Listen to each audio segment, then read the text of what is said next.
Good morning, everybody. So now let's start with chapter number 2 of our auditing syllabus. और chapter number 2 जैसे कि आप लोगों को पता है, it is all about company accounts और कंपनी रिलेटेड मैटर्स.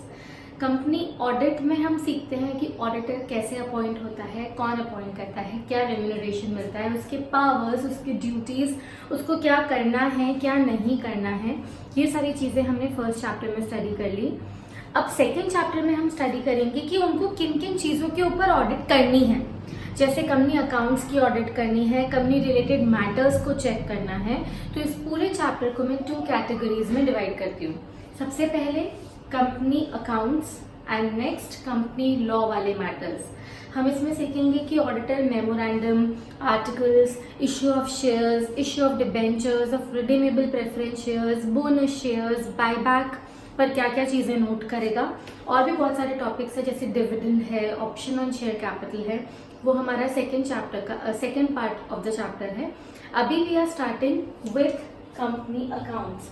तो लिखा है, एक बहुत सीधी सी बात लिखी है कि हर कंपनी को mandatory for every financial year, every company for every financial year have to mandatory, कोई ऑप्शन नहीं है, have to mandatory prepare its annual accounts, जिसे हम books of accounts भी बोल सकते हैं, and financial statements. Annual accounts, journal, ledger, trial balance, financial statements, trading, P&L, balance sheet, cash flow statements और ये सब. तो हर कंपनी हर फाइनेंशियल ईयर के लिए मैंडेटरीली कंपल्सरीली प्रिपेयर करेगी annual accounts and financial statements, जो एकदम ट्रू एंड फेयर व्यू के कॉन्सेप्ट से बनाए जाएंगे. ट्रू मतलब ऑनेस्टली, फेयर मतलब as per accounting standards, as per the applicable provisions of the law. तो ट्रू एंड फेयर व्यू के कॉन्सेप्ट को ध्यान में रखकर हम अकाउंट्स बनाएंगे. उसके अलावा it should comply with the applicable, repeat point है, एप्लीकेबल अकाउंटिंग स्टैंडर्ड्स, जो वैसे तो ICAI ने दिए हैं बट MFRA ने अप्रूव भी कर लिए हैं. हमने लास्ट चैप्टर में पढ़ा था. नेशनल फाइनेंशियल रिपोर्टिंग अथॉरिटी ने जिन जिन अकाउंटिंग स्टैंडर्ड्स को नोटिफाई किया है और सेंट्रल गवर्नमेंट ने उन स्टैंडर्ड्स को कंपनी पर थोप दिया है, उनको कंपनी को मैंडेटरीली फॉलो करना पड़ेगा. उसके अलावा कंपनी लॉ को भी फॉलो करना मैंडेटरी है. और जैसे कि आपको पता है, कंपनी लॉ का शेड्यूल 3 हम अकाउंट्स में पढ़ते हैं. Schedule 3 is the format of the financial statements which have 2 parts. Part A dealing with the balance sheet, part B dealing with the P&L account.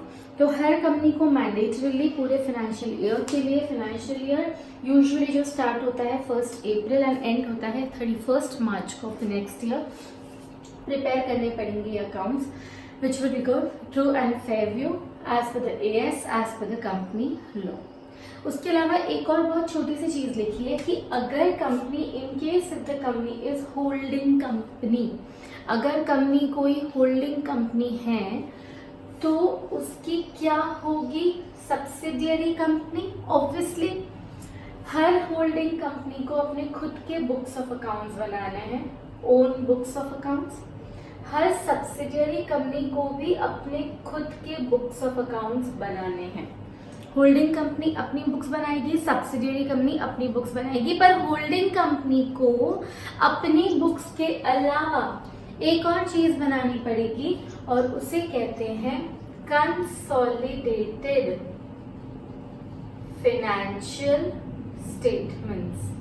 Consolidated financial statements क्या होता है कि अगर ये होल्डिंग कंपनी और सब्सिडियरी कंपनी एक ही होती, consolidate मतलब इकट्ठे फाइनेंशियल स्टेटमेंट्स, मतलब जिसमें होल्डिंग कंपनी अपने सारी सब्सिडियरीज को, इनफैक्ट सब्सिडियरी की परिभाषा में associate companies and joint ventures भी शामिल है, इन सब को लेकर एक कंबाइन तरीके से अपने बुक्स ऑफ अकाउंट्स को प्रिपेयर करेगी.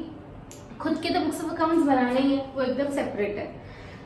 सब्सिडियरी भी अपने बुक्स ऑफ बनाएगा, ये भी सेपरेट है. पर होल्डिंग कंपनी को, ओनली होल्डिंग कंपनी को अपनी सारी सब्सिडियरीज को लेकर अगर मैम 3 सब्सिडियरीज होती तो तीनों को लेकर बुक्स बनाता। ऐसा नहीं हर सब्सिडियरी के साथ अलग अलग बुक्स बनानी है। एक होल्डिंग कंपनी एक ही कंसोलिडेटेड फाइनेंशियल स्टेटमेंट बनाएगा और किनको साथ में लेकर, अपनी सारी सब्सिडियरीज को, एसोसिएट्स को और जॉइंट वेंचर्स को साथ में लेकर क्या बनाएगा, कंसोलिडेटेड फाइनेंशियल स्टेटमेंट्स, और किसके according, which shall be prepared in accordance with the accounting policies which are adopted by holding company। Example के तौर पे समझाऊं, वैसे तो क्लास में कवर करा चुकी हूँ। होल्डिंग कंपनी है, उसकी 3 सब्सिडियरी कंपनी है, सब्सिडियरी 1, सब्सिडियरी 2, सब्सिडियरी 3। ये स्टॉक के लिए फीफो यूज करती है, ये भी फीफो, ये वेटेड एवरेज और ये वेटेड एवरेज यूज करते हैं। तो बताओ, अपने अपने बुक्स तो सबने बना लिए, पर होल्डिंग कंपनी को इन तीनों को लेकर और क्या बनाने पड़ेंगे, सीएफएस। तो सीएफएस में जो स्टॉक का वैल्यूएशन होगा वो किसके अकॉर्डिंग होगा, ऐसा नहीं मेजॉरिटी देखेंगे या नथिंग। ऐसी पॉलिसी जो किसने फॉलो करी है, होल्डिंग कंपनी ने। तो होल्डिंग कंपनी ने क्या फॉलो किया है, वेटेड एवरेज। तो stock valuation will be as per weighted average. तो मैम कंसोलिडेटेड के लिए फिर different accounting approach, yes. Subsidiary companies जो फीफो फॉलो कर रही है उनका वैल्यूएशन हम वेटेड एवरेज के तौर पे करेंगे और फिर कंसोलिडेटेड फाइनेंशियल स्टेटमेंट्स बनाएंगे। इंडिविजुअली आप चाहो तो जो भी सिस्टम फॉलो करो, कोई प्रॉब्लम नहीं है, लेकिन CFS shall be prepare, consolidated financial statement shall be prepare as per the accounting policies of holding company. हालांकि सेंट्रल गवर्नमेंट चाहे तो और तरीके प्रिस्क्राइब कर सकती है कि होल्डिंग कंपनी को ये तरीका फॉलो करना है सीएफएस बनाने के लिए, लेकिन जैसे होल्डिंग कंपनी ने अपने खुद के फाइनेंशियल स्टेटमेंट्स बनाए हैं उसी तरीके से हर होल्डिंग कंपनी को जो कंसोलिडेटेड फाइनेंशियल स्टेटमेंट्स बनाने हैं will be as per the accounting policies of the holding company. This is all with the section. Section में एक छोटी सी बात और लिखी है लास्ट, कि ये सेक्शन ऐसे तो लिखा है कि कंपनी लॉ आपको फॉलो करना है, अकाउंट्स बनाने के लिए स्केड्यूल 3 फॉलो करना है, लेकिन अगर कोई कंपनी जिसके ऊपर कोई स्पेशल एक्ट ऑफ पार्लियामेंट लगता हो या it is govern by a separate act, तो उस सेपरेट एक्ट के अकॉर्डिंग आपको अपनी बुक्स ऑफ अकाउंट्स प्रिपेयर करनी पड़ेगी। जैसे for example electricity company, the books shall be prepare as per electricity act. Insurance company as per insurance regulatory development act. Banking company shall prepare its books as per banking regulation act. कोई भी दूसरी company जिसके ऊपर कोई दूसरा special act लगता है वो अपनी बुक्स उस एक्ट के हिसाब से बनाएगी, फिर उनको शेड्यूल 3 या स्केड्यूल 3 व्हाटएवर यू प्रोनाउंस वो फॉलो करने की जरूरत नहीं है। Next, there is a small difference between annexures to the financial statements and attachments. ये डिफरेंस क्या है? Annexures are a part of financial statements and attachments are additional requirements. Part of financial statements बोले तो मतलब they are a combined feature, मतलब financial statements के अंदर included है। for example notes to accounts, जहां पे भी financial statements होंगे वहां automatically notes to accounts आ जाएगा, है ना, because they are a part, हमारे आंसर का पार्ट होता है working papers. Similarly attachment, financial statements के साथ हम क्या क्या अटैच करते हैं? फाइनेंशियल स्टेटमेंट्स के साथ हमने बोर्ड्स रिपोर्ट अटैच कर ली, ऑडिटर्स रिपोर्ट अटैच कर ली, तो ये सब क्या है? एक्स्ट्रा रिक्वायरमेंट है। They are not a part of financial statements, however they are an additional requirement which you have to comply. So this is all with this provision. Now the next provision.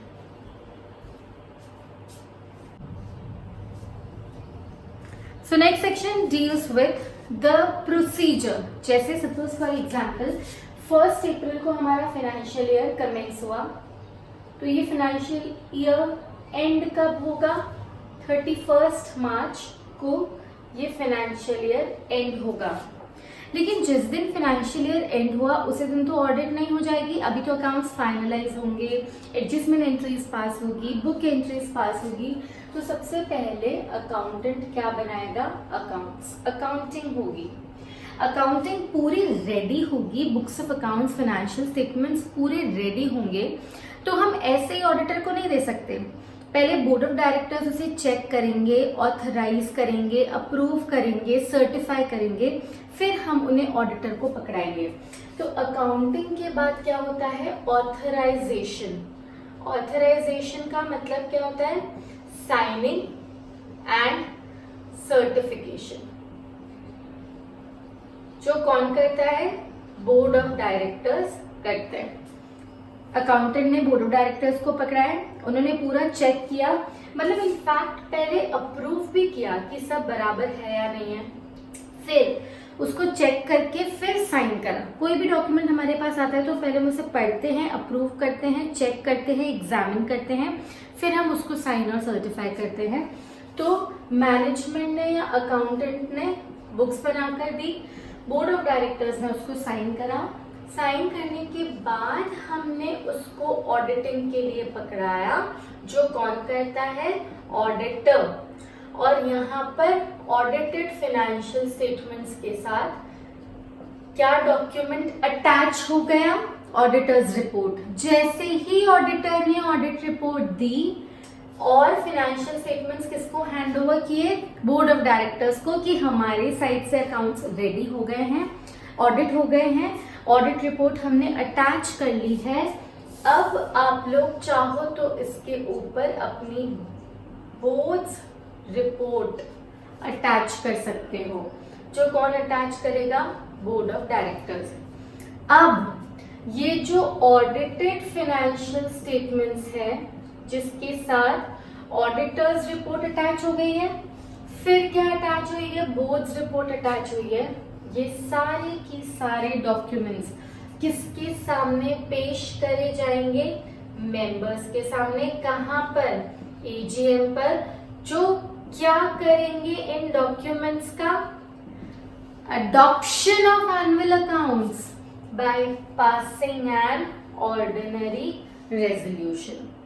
कि हमने ये सारे accounts देख लिए हैं, audit report देख ली है, board report देख ली है, हमें सब सही लग रहा है, ये सारी चीजें हमने एक्सेप्ट करके ऑर्डिनरी रेजोल्यूशन पास कर लिया है। This is a complete procedure. Financial year and होता है, अकाउंट्स बनते हैं, फिर साइन ऑथराइजेशन होता है, फिर ऑडिट होती है, फिर बोर्ड रिपोर्ट अटैच होती है, फिर मेंबर्स के सामने हम अपने डॉक्यूमेंट्स रखते हैं, जो फाइनेंशियल स्टेटमेंट्स को क्या करते हैं? अडॉप्ट करते हैं। So this is a procedure which we always follow. तो हमको अब ये पढ़ना है कि एक तो बोर्ड ऑफ डायरेक्टर्स, जितने डायरेक्टर्स हैं मैम सब साइन करते हैं? नहीं। साइनिंग के लिए पर्टिकुलरली बहुत इंपॉर्टेंट सेक्शन है कि कंपनी के बिहाफ पे बोर्ड ऑफ डायरेक्टर्स साइन करेंगे, और बोर्ड ऑफ डायरेक्टर्स के बिहाफ पे कौन साइन करेगा? तो लिखा है अगर कंपनी का चेयरपर्सन ऑथराइज्ड है, तो इफ ऑथराइज्ड तो वो ही साइन करेगा, अगर नहीं है तो इफ नॉट तो लिखा है 2 directors out of which 1 is MD, managing director. या तो चेयरपर्सन अगर ऑथराइज्ड है, कहां पर? आर्टिकल्स में। लेकिन अगर चेयरपर्सन के बारे में आपने कुछ अपने आर्टिकल्स में नहीं लिखा है, तो फिर कौन साइन करेगा? 2 डायरेक्टर साइन करेंगे, जिसमें से एक कौन होगा? कंपनी का मैनेजिंग डायरेक्टर। उसके अलावा और कौन साइन करेगा? एंड सीईओ साइन करेगा अगर वो कंपनी का डायरेक्टर है तो। एंड कौन साइन करेगा? सीएफओ भी साइन करेगा, और कंपनी का सीएस, कंपनी सेक्रेटरी अगर है तो। इफ अपॉइंटेड, अगर ये दोनों है तो ये भी साइन करेंगे।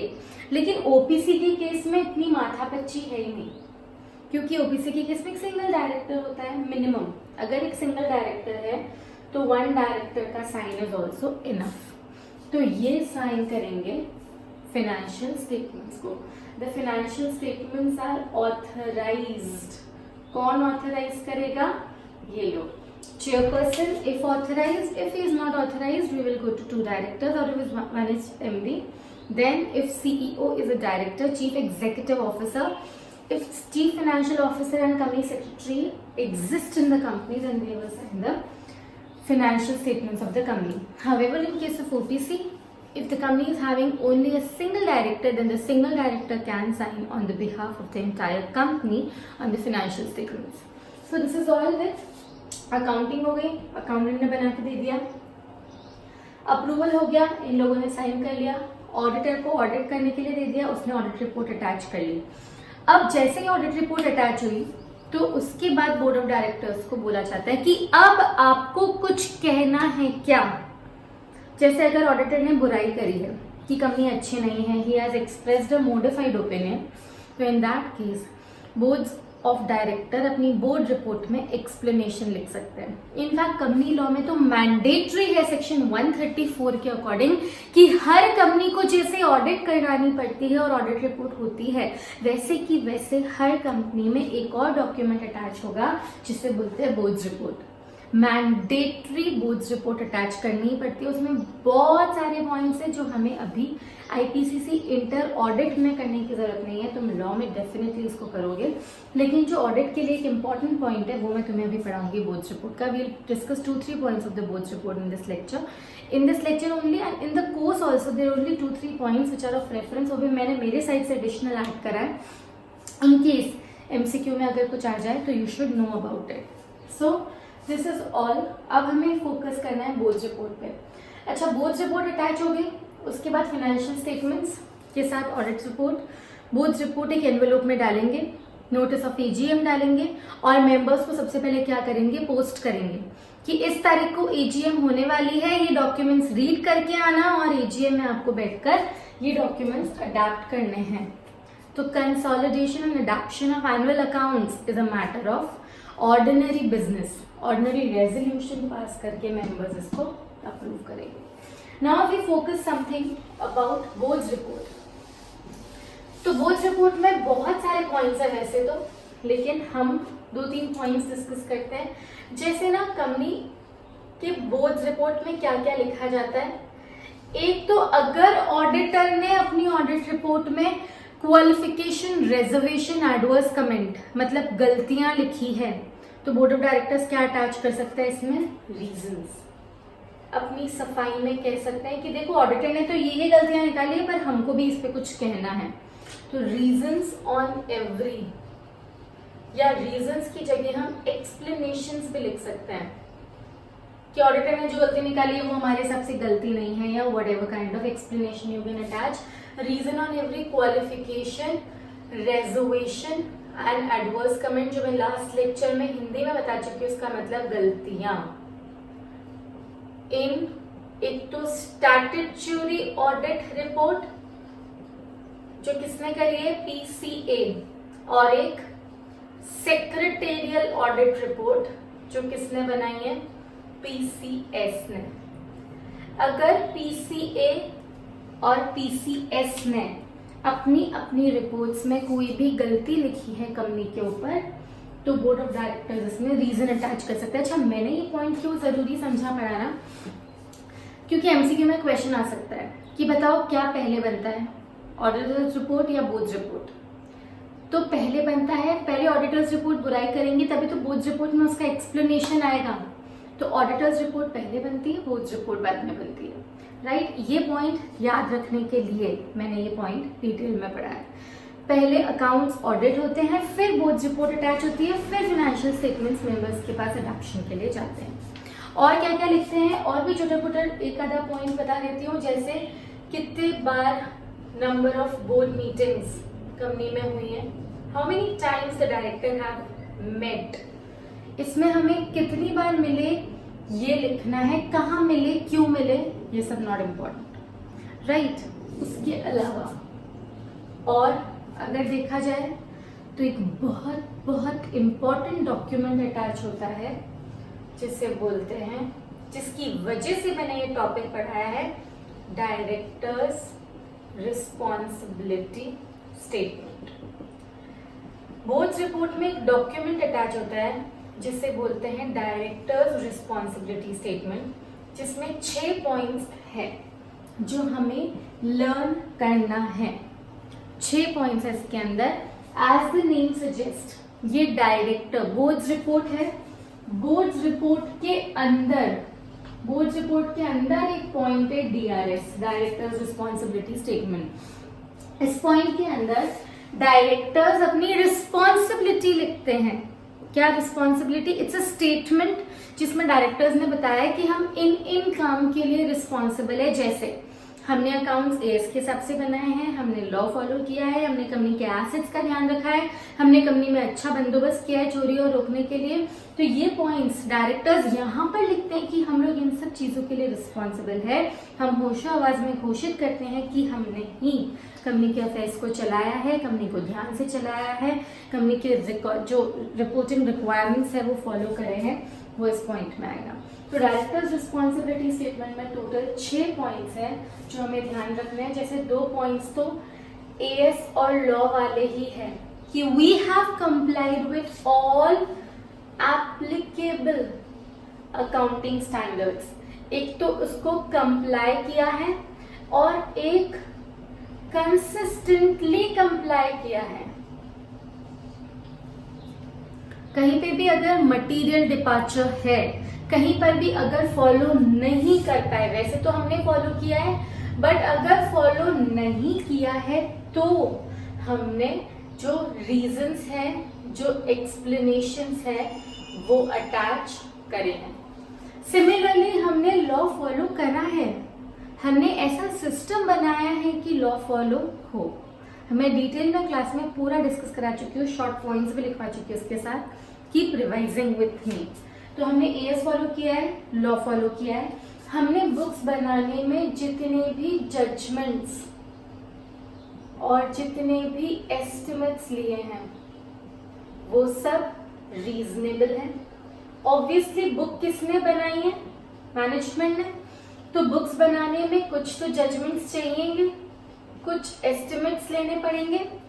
तो जो भी जजमेंट्स और जो भी एस्टिमेट्स लिए हैं वो रीजनेबल है, फेयर है एंड प्रूडेंट है। हमने हवा में कोई ओपिनियन या कोई रीजनेबल एस्टिमेट नहीं लिया है। सारे एस्टिमेट्स रीजनेबल है, फेयर है और प्रूडेंट है।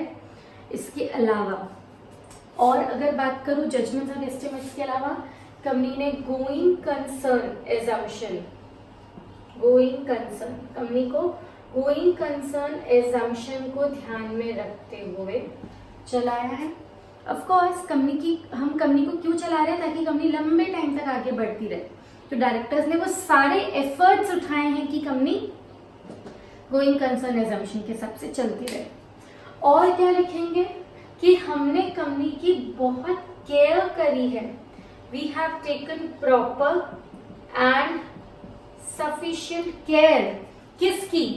कंपनी के एसेट्स का ध्यान रखा है, कंपनी के अकाउंट्स का ध्यान रखा है, कंपनी में कोई फ्रॉड्स या एरर्स ना हो, इसलिए हमने कंपनी का बहुत ध्यान रखा है। We have taken proper and sufficient care, right. And last point, in case of only listed companies के केस में ही ये पॉइंट होगा। और पॉइंट क्या है कि कंपनी ने बहुत अच्छे से इंटरनल फाइनेंशियल कंट्रोल्स डिजाइन करे हैं, इम्प्लीमेंट करे हैं और मेंटेन किए हैं। What do you mean by internal financial controls? Company के अंदर फाइनेंशियल एरियाज पे कंट्रोल्स का मतलब होता है बंदोबस्त। ऐसे बंदोबस्त की कंपनी में चोरी ना हो, फ्रॉड्स ना हो, कंपनी के एसेट सेफ रहे, कंपनी में ऑथराइज तरीके से यूज हो एसेट्स का, authorize access of the assets, सारी चीजें सेफ कस्टडी में पड़ी रहे, पोजेशन सेफ हो, ओनरशिप सेफ हो। तो ये सारी चीजों के लिए हमने अच्छे इंटरनल फाइनेंशियल कंट्रोल्स ना सिर्फ डिजाइन करे हैं, पर जैसे जैसे डिजाइन करे हैं वैसे वैसे इम्प्लीमेंट भी करे हैं। और इम्प्लीमेंट करने के बाद हम कुछ भूले नहीं हैं, हमने उन्हें टाइम टू टाइम मेंटेन किया है। We have notice the operating effectiveness of the assets. तो ये सारे पॉइंट्स हम ध्यान रखेंगे। एक और छोटा सा पॉइंट है जो इसके साथ अटैच्ड है कि हमने जो भी अकाउंटिंग पॉलिसीज फॉलो करी है वो वैसे इसमें मैंने करवा दिया था, कंसिस्टेंटली कंप्लाई वाला। जो भी अकाउंटिंग पॉलिसीज फॉलो करी है are in accordance with the accounting standards. जो अकाउंटिंग स्टैंडर्ड्स हमें ICAI NFRA ने अप्रूव किया है उसके अकॉर्डिंग ही हमने हमारी अकाउंटिंग पॉलिसीज बनाई हैं और डेफिनेटली उनको कंसिस्टेंटली अप्लाई किया है। तो there are total 6 points which are to be learned in this. क्या क्या? बोर्ड्स रिपोर्ट क्या होता है? बोर्ड्स रिपोर्ट एक डॉक्यूमेंट होता है जो बोर्ड ऑफ डायरेक्टर्स अटैच करते हैं। कब अटैच करते हैं? ऑडिटर्स रिपोर्ट अटैच होने के बाद। उसमें बहुत सारे पॉइंट्स पर इन्फॉर्मेशन देनी होती है। टोटल 20 to 21 पॉइंट्स है जो आप लॉ में स्टडी करोगे, लेकिन कुछ पॉइंट्स जो मेरे ऑडिट के लिए इंपॉर्टेंट है वो मैंने तुम्हें बता दिए। जैसे अगर ऑडिटर ने अपने रिपोर्ट में कोई भी क्वालिफिकेशन या रिजर्वेशन एक्सप्रेस किया है तो इसमें बोर्ड ऑफ डायरेक्टर्स रीजन दे सकते हैं, एक्सप्लेनेशन दे सकते हैं, कितनी बार बोर्ड ऑफ डायरेक्टर्स मिले ये बता सकते हैं, और एक स्टेटमेंट अटैच करेंगे जिसे बोलते हैं। अच्छा हाँ, एक और point I tell you about it, लेकिन पहले इसका रिवीजन करा देती हूँ। डायरेक्टर्स रिस्पॉन्सिबिलिटी स्टेटमेंट भी अटैच करेंगे। It is a statement showing the corporate governance कि हाँ हमने कंपनी को बहुत अच्छे से चलाया है, कंपनी का एडमिनिस्ट्रेशन बहुत अच्छे से किया है। कॉर्पोरेट मतलब कंपनी, गवर्नेंस का मतलब होता है एडमिनिस्ट्रेशन, सुपरविजन, देख रेख, मेंटेनेंस। तो for good corporate governance we attach directors responsibility statement कि हम साइन करते हैं, हम आपको विश्वास दिलाते हैं कि हमने AS फॉलो करे हैं, लॉ फॉलो किया है, सारे जजमेंट्स रीजनेबल फेयर लिए हैं, अकाउंटिंग पॉलिसीज अकाउंटिंग स्टैंडर्ड्स के हिसाब से ही फॉलो करी है, गोइंग कंसर्न फॉलो करा है, ध्यान रखा है एसेट्स का, अकाउंट्स का, फ्रॉड्स नहीं होने दिया है। और इनफैक्ट लिस्टेड कंपनी के केस में DRS डायरेक्टर्स रिस्पॉन्सिबिलिटी स्टेटमेंट में एक और पॉइंट आ जाएगा कि एफिशिएंट इफेक्टिव ऑपरेटिंग वाले इंटरनल फाइनेंशियल कंट्रोल्स भी हमने इंप्लीमेंट किया। So the question comes that which is a bigger aspect, board's report और directors responsibility statement? Of course, boards report. Boards report is a very big report which have many points, but one of the point is DRS, which is Director's Responsibility Statement, in which further we have 6 points which are to be learned very, very, very properly. The last part of the boards report कि इस boards report को sign कौन करेगा? एक और point जो मुझे याद आया था बता देती हूँ। अगर लास्ट लेक्चर में लास्ट जो लेसन था हमारा चैप्टर था उसमें तुम्हें याद है हमने पढ़ा था कि अगर ऑडिटर को ऑडिट रिपोर्ट या ऑडिट करते करते कोई फ्रॉड नजर आता है और अगर फ्रॉड 1 करोड़ से ज्यादा है तब तो वो सेंट्रल गवर्नमेंट को रिपोर्ट करता है, लेकिन अगर फ्रॉड 1 करोड़ से कम है तो वो बोर्ड ऑफ डायरेक्टर्स को रिपोर्ट करेगा। और बोर्ड ऑफ डायरेक्टर्स कहाँ एक्सप्लेनेशन देंगे? बोर्ड रिपोर्ट में। Board of directors according to section 143 subsection 12 के अकॉर्डिंग अगर फ्रॉड 1 करोड़ से कम है नोटिस्ड बाय द ऑडिटर तो यहाँ पर अपने एक्सप्लेनेशन देंगे। ऑडिट कमेटी के बारे में भी हम बोर्ड रिपोर्ट में लिखेंगे। तो मैं कह रही हूँ बहुत सारे पॉइंट्स हैं जो हमको रेफर अभी हमारे कोर्स में नहीं है, लेकिन है बहुत सारे पॉइंट्स, पर रेफर करने की जरूरत नहीं है। जितना मैंने बताया है वो एक्स्ट्रा में ही है, उतना ही लर्न कर लो तो मोर देन सफिशिएंट। इतनी चीजें ही दिमाग में रखो, इससे बाहर कुछ नहीं। Who will sign the boards report? Boards reports जो financial statements वाला था एग्जैक्ट वही है, बस उसका एग्जैक्ट पॉइंट नंबर 1 कि बोर्ड्स रिपोर्ट को साइन करने वाला अगर चेयरपर्सन इफ ऑथराइज्ड और chairperson if authorized or 2 directors out of which one is MD। याद आ रहा है? अभी जस्ट पढ़ा था ऐसा कुछ हमने, उसमें बहुत सारी चीजें थी, CFO, CS, CEO, वो सब नहीं है इसमें। याद हो ये साइन करेगा। अगर ऑथराइज नहीं है तो 2 directors out of which one is MD। Again in case of OPC एक सिंगल डायरेक्टर साइन करेगा। इनफैक्ट OPC में तो बोर्ड रिपोर्ट में भी एक ही पॉइंट होता है ऑडिट वाला कि अगर ऑडिटर ने गलती निकाली है तो डायरेक्टर इसमें एक्सप्लेनेशन देता है, बाकी कोई पॉइंट होता भी नहीं। तो board report in case of OPC 1 point sign by 1 director only. Okay, board report एक फाइनेंशियल डॉक्यूमेंट नहीं है। It covers both financial as well as non financial aspects of the company. इसमें हम दोनों चीजों पे रिपोर्ट करते हैं, फाइनेंशियल एस्पेक्ट्स पे भी, नॉन फाइनेंशियल पे भी। एंड अगेन लास्ट पॉइंट, इसमें हम होल्डिंग सब्सिडरीज के बारे में भी रेफरेंस देते हैं। एक पॉइंट है इसमें जो कहता है कि अगर कंपनी होल्डिंग है तो उसने कितनी सब्सिडरीज में इन्वेस्ट कर रखा है, पूरे साल में कितना चेंज आया है। तो सिर्फ कंपनी पर रिपोर्टिंग नहीं है, कंपनी की होल्डिंग सब्सिडरी पे भी एक पॉइंट है, उसके अकॉर्डिंग हमें रिपोर्ट करना पड़ता है। So this is all with your board's report वाला provision. Almost half of the section, half of the chapter we have finished in this. Next section, एक बार कंपनी बुक्स बंद करने के बाद, मतलब बुक्स बन गई, अकाउंट्स हो गई, ऑडिट हो गई, ऑडिट रिपोर्ट अटैच हो गया, बोर्ड्स रिपोर्ट अटैच हो गई, अडैप्शन हो गया, साल खत्म, उसकी सारी कार्यवाही खत्म, बुक्स बंद होकर अलमीरा में रख दी। एक बार बुक्स क्लोज होने के बाद दोबारा रिवीजन या रिकास्टिंग नहीं हो सकती वैसे तो, लेकिन दो तरीके हैं जब आप अपने बुक्स को चेंज कर सकते हो। तो टॉपिक इज रिवीजन या रिकास्टिंग ऑफ एनुअल अकाउंट्स और बोर्ड्स रिपोर्ट, दोनों चीजों के बारे में हम पढ़ेंगे। एक है मैंडेटरी रिवीजन, मतलब आपके पास ऑप्शन नहीं है, किसी का ऑर्डर आया है ऊपर से तो आपको मैंडेटरी अपनी बुक्स रिवाइज करनी पड़ेगी। और एक होता है वॉलेंटरी रिवीजन, मतलब आपको खुद ही रियलाइज हो गया कि आपने कुछ गड़बड़ करी है, कि जो बुक्स आपने प्रिपेयर करे हैं, जो फाइनेंशियल स्टेटमेंट्स आपने प्रिपेयर करे हैं, वो आपको फ्रॉड्यूलेंट लग रहा है, या जो बोर्ड रिपोर्ट आपने तैयार करी है वो फ्रॉड्यूलेंट लग रही है। मैंडेटरी रिवीजन, अगर सेंट्रल गवर्नमेंट, सेबी या इनकम टैक्स अथॉरिटी या कोई और स्टैट्यूटरी अथॉरिटी, किसी भी अथॉरिटी को ऐसा लगता है, कहीं से कंप्लेन आई या अपने आप ऐसा लगता है, तो ये लोग कंपनी को ऑर्डर दे सकते हैं। They may order the company, किस चीज के लिए?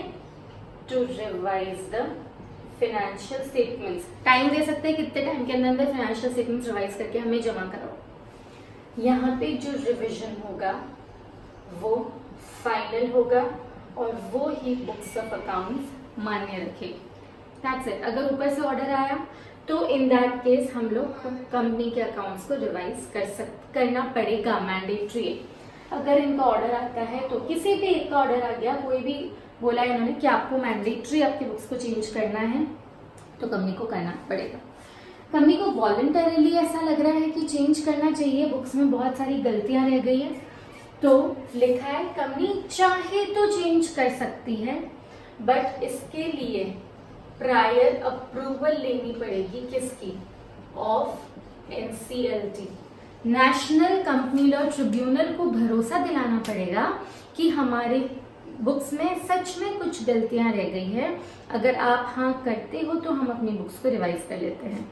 लेकिन लिखा है पिछले 3 इयर्स तक की ही फाइनेंशियल स्टेटमेंट्स को रिवाइज करा जा सकता है, ऑफ प्रायर 3 इयर्स या preceding 3 years financial statements, preceding financial statements of 3 years. उसके अलावा लिखा है कि रिवीजन सिर्फ एक बार ही हो सकता है, वंस। एक बार आपने साल में रिवाइज कर लिया तो आप बार बार रिवीजन नहीं कर सकते। That's it. आपने जो भी बुक्स ऑफ अकाउंट्स में रिवीजन करा है, जो भी रिकास्टिंग करी है, जो भी गलतियों को सही करा है, आप उसके बारे में आरओसी को इन्फॉर्म करोगे कि अब ये हमारे फाइनेंशियल स्टेटमेंट्स है, हमने अप्रूवल ले ली थी एनसीएलटी से, हमको ऐसा लगा कि बुक्स आर मिसलीडिंग, तो हमने हमारी बुक्स को चेंज किया।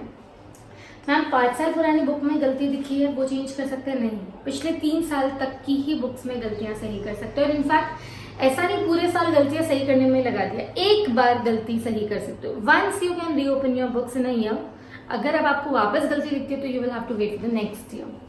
सो this is all the voluntary revision is about. So now this is the first part of the chapter company audit, जो कंपनी अकाउंट्स चैप्टर नंबर 2 है, उसका हमने पहला पार्ट फिनिश कर दिया है। और जैसा कि आप सबको पता है कि कंपनी अकाउंट्स के पार्ट 2 में मैंने कंपनी लॉ की बातें डाली हैं। जैसे ऑडिटर आएगा, तो सबसे पहले वो कंपनी के लीगल डॉक्यूमेंट्स उठाएगा। लीगल डॉक्यूमेंट्स क्या होते हैं? कंपनी के मेमोरेंडम्स, कंपनी के आर्टिकल्स, कंपनी के प्रोस्पेक्टस को चेक करेगा। उसमें अगर वो कोई गलती देखता है तो वो रिपोर्ट करेगा। मतलब बेसिकली उनको वैसे तो उन सारी बातों पे ज्यादा फोकस करना है which are financial related matters, लेकिन फिर भी कंपनी के मेन डॉक्यूमेंट्स है मेमोरेंडम्स एंड आर्टिकल्स, तो उन चीजों पे ध्यान रखते हुए वो ऑडिट करेगा।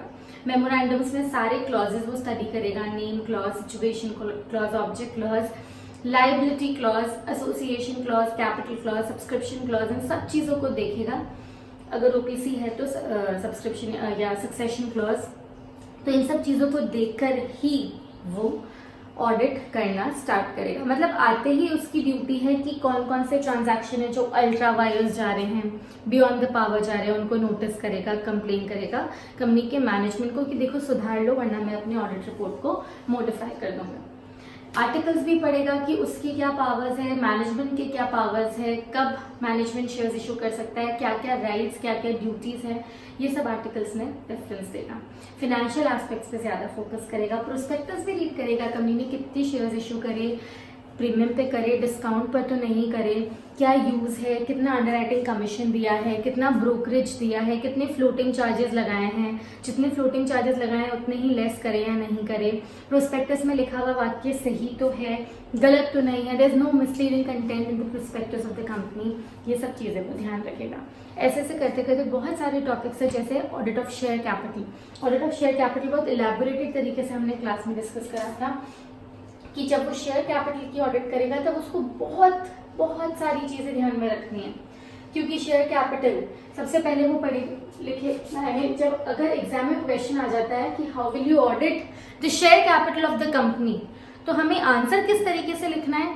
पहले शेयर्स को समझाओ, फिर कैपिटल को समझाओ, फिर शेयर कैपिटल को समझाओ। तो शेयर्स के बारे में हम लिखेंगे कि shares are the smallest unit denomination of the company's capital. Company की कैपिटल को छोटे छोटे टुकड़ों में डिवाइड करा जाता है, the smallest unit is called as share. तो शेयर बहुत सारे तरह के होते हैं, जैसे equity shares, preferential shares. Equity जो प्रेफरेंशियल नहीं होते हैं, और preferentials which have preference with respect to right of dividend and repayment of capital. Similarly फिर हम कैपिटल के बारे में लिखेंगे कि कैपिटल भी बहुत सारे तरह के होते हैं, जैसे ऑथराइज शेयर कैपिटल, जैसे ऑथराइज्ड के बाद इशूड, जो हमने जनता में इशू किया है। Authorized is maximum as per the memorandum, इससे ज्यादा कंपनी इशू कर ही नहीं सकती। जितना पब्लिक को इशू किया है इशू कैपिटल, पब्लिक ने जितना एक्सेप्ट किया है सब्सक्राइब शेयर कैपिटल, उसमें से हमने जितना पैसा मंगवाया है कॉल्ड अप कैपिटल, जितना पे कर दिया है पेड अप कैपिटल, लोगों ने जितना पे कर दिया। Difference between called up and paid up is calls in arrear. अगर कॉल्ड अप ज्यादा है पेड अप कम है तो calls in arrear, paid up ज्यादा है कॉल्स इन कम है तो कॉल्स इन एडवांस। तो ये सारी चीजें भी हम ऑडिट करेंगे। दो केसेस आ सकते हैं यहाँ पे, अगर कम है तो कॉल्स इन एरियर, ज्यादा है तो calls in advance. Calls in advance के बारे में क्या लिखा होना जरूरी है आर्टिकल्स में? अगर कॉल्स इन एडवांस एक्सेप्ट करा है तो क्या रेट ऑफ इंटरेस्ट देनी पड़ेगी? मैंडेटरी 12%। कॉल्स इन एरियर के बारे में आर्टिकल्स में लिखने की जरूरत नहीं है कि हम कॉल्स इन एरियर्स लेते हैं, ऐसा कभी नहीं लिखेंगे। लिखेंगे अगर कॉल्स इन एरियर्स हुआ तो हम आपके शेयर्स फोरफीट भी कर सकते हैं और आपसे इंटरेस्ट भी लेंगे एट द रेट ऑफ 10%। ये इंटरेस्ट लेना है ऑफ कोर्स और ये इंटरेस्ट देना है, दोनों ही हमारे कॉन्स्टिट्यूशनली राइट है जो कंपनी लॉ में लिखे हुए हैं। तो इन चीजों का भी ध्यान रखना है। सिर्फ कॉल्स इन एडवांस देने से आप कंपनी के मेंबर नहीं बन जाते, क्योंकि कॉल्स इन एडवांस हमने मांगा नहीं है, आपने अपने आप दिया है। तो राइट टाइम पे जब कैपिटल कॉल करी जाएगी तभी पैसा कैपिटल में ट्रांसफर करा जाएगा। जब तक कैपिटल कॉल नहीं होती है, calls in advance is equal to unsecured liability, unsecured loan to the company. Company उसे अनसिक्योर्ड लोन की तरह शो करेगी और इसके लिए इंटरेस्ट देगी। इनफैक्ट वाइंडिंग अप के टाइम अगर कैपिटल कॉल नहीं किया और पहले ही वाइंडिंग अप हो गया तो बाकी शेयर कैपिटल का नंबर बाद में आएगा, लेकिन कॉल्स इन एडवांस को आप पहले चुकाओगे। तो इसमें बहुत सारी चीजें हैं जो हमें स्टडी करनी है। और उसके अलावा audit of share capital cash में भी हो सकता है, कंसिडरेशन अदर देन कैश भी हो सकता है। अगर अदर देन कैश है मतलब शेयर्स को हमने इशू किया है, किसी एसेट को खरीदा था तब, तो हम चेक करेंगे shares issued are as per the fair market price of the asset, और इसकी भी फेयर मार्केट प्राइस ही चेक करेंगे। तो जितना एसेट का फेयर मार्केट वैल्यू है उतना ही शेयर्स का फेयर मार्केट वैल्यू है या नहीं है, बराबर तो दिया है, ज्यादा तो नहीं दे दिया, कम तो नहीं दे दिया, ऑडिटर ये भी चेक करेगा। बाकी अगर कैश में इशू किया है तो बहुत सारी स्टेजेस है, जैसे एप्लीकेशन है, अलॉटमेंट है, फर्स्ट कॉल, फाइनल कॉल, इन सब चीजों को ध्यान रखेंगे कि जैसे जैसे पैसा आ रहा है कॉल्स पर प्रॉपर कैश रजिस्टर्स अपडेट हो रहे हैं या नहीं हो रहे हैं, प्रॉपर वाउचर्स इशू हो रहे हैं या नहीं, प्रॉपर बुक्स ऑफ अकाउंट्स में एंट्रीज हो रही है या नहीं, अलॉटमेंट के बाद रिटर्न ऑफ अलॉटमेंट फाइल करा है या नहीं, कॉल्स इन, ये जो फर्स्ट फाइनल कॉल है, शेयर सर्टिफिकेट हम इशू कर रहे हैं या नहीं कर रहे, एप्लीकेशन का मनी 5% मिनिमम है या नहीं है, तो ये सारी चीजें हमें ध्यान रखनी है। मिनिमम सब्सक्रिप्शन रिसीव हुआ है या नहीं हुआ है, उसके बाद ही अलॉटमेंट होगा। कि कंपनी ने जब एक बार एप्लीकेशन मनी ले ली तो चेक करो एप्लीकेशन मनी कितनी है, on the basis of application money we will check कि ये जो इशू है वो ओवर सब्सक्राइब्ड है, तो क्या करेंगे, रिफंड करेंगे जो एक्स्ट्रा पैसा है वो, है ना, ओवर सब्सक्राइब है तो जो एक्स्ट्रा पैसा है वो रिफंड कर देंगे, बराबर है तो कोई दिक्कत ही नहीं है, या रादर रिफंड की जगह में प्रो राटा अलॉटमेंट भी वर्ड यूज कर सकती हूँ। अंडर सब्सक्राइब्ड है तो चेक करेंगे मिनिमम सब्सक्रिप्शन मिला है या नहीं मिला है, अगर मिनिमम सब्सक्रिप्शन मिल गया है तो हम अलॉट कर देंगे, लेकिन अगर मिनिमम सब्सक्रिप्शन भी नहीं मिला है तो सबको वापस क्या देना पड़ेगा, लेटर ऑफ रिग्रेट या लेटर ऑफ रिफंड, कि हम आपके शेयर्स नहीं रख सकते, इनफैक्ट हम ये इशू ही कैंसिल कर रहे हैं क्योंकि मिनिमम जितना मिल जाना चाहिए था 90% of the share issued share capital उतना नहीं मिला है। तो ये सारी चीजें आपको ध्यान में रखनी है ऑडिट ऑफ शेयर कैपिटल करते हुए। तो ये है ऑडिट ऑफ शेयर कैपिटल के ऑल एस्पेक्ट्स है जो मैंने क्लास में भी बहुत ज्यादा डिटेल तरीके से करवाया था। जैसे एप्लीकेशन मनी के ऊपर हमने पढ़ा था 5%, लिस्टेड कंपनी के केस में 25%, ये सारी चीजें आपको ध्यान में रखकर ही ऑडिट करनी है। तो आप क्या लिखोगे, आपको ये सारी बातें लिखनी है कि auditor will check all the below mention points while auditing the share capital of the company, और अपना आंसर शुरू करना है। Articles, auditor will check all the below mention points of the memorandums and articles, और अपना answer शुरू करना है। तो इस तरीके से ये कंपनी लॉ का सेकेंड एस्पेक्ट है, राइट। तो ये हो गया आपका ऑडिट ऑफ शेयर कैपिटल। ऐसा भी लिख सकते हो इसमें कि क्या कंपनी ने शेयर्स पार पर इशू किए हैं, प्रीमियम पर इशू करे हैं, या डिस्काउंट पर इशू करे। डिस्काउंट पे तो कर ही नहीं सकती, वॉइड हैव एन इश्यू। अगर आपने डिस्काउंट पे शेयर इशू करा है तो पेनल्टी लगेगी आपके कंपनी के बिहाफ पे, कंपनी के बोर्ड ऑफ डायरेक्टर्स को। लेकिन इसका एक एक्सेप्शन है, ओनली वन एक्सेप्शन। एक केस में हम शेयर्स डिस्काउंट पर इशू कर सकते हैं, which is your sweat equity shares, जो हम अपने एम्प्लॉइज को दे रहे हैं for consideration other than cash, या फॉर ओवर टाइम, या फॉर इंटेलेक्चुअल प्रॉपर्टी राइट्स। तो स्वेट इक्विटी शेयर्स जो स्पेशल रेजोल्यूशन पास कर कर इशू करते हैं वो हम डिस्काउंट पर या फ्री में अपने एम्प्लॉइज को दे सकते हैं। स्वेट इक्विटी शेयर्स कैसे इशू होते हैं, एसआर स्पेशल रेजोल्यूशन पास कर कर, सिर्फ आर्टिकल्स में लिखा हो तो ही हम स्वेट इक्विटी शेयर्स इशू कर सकते हैं।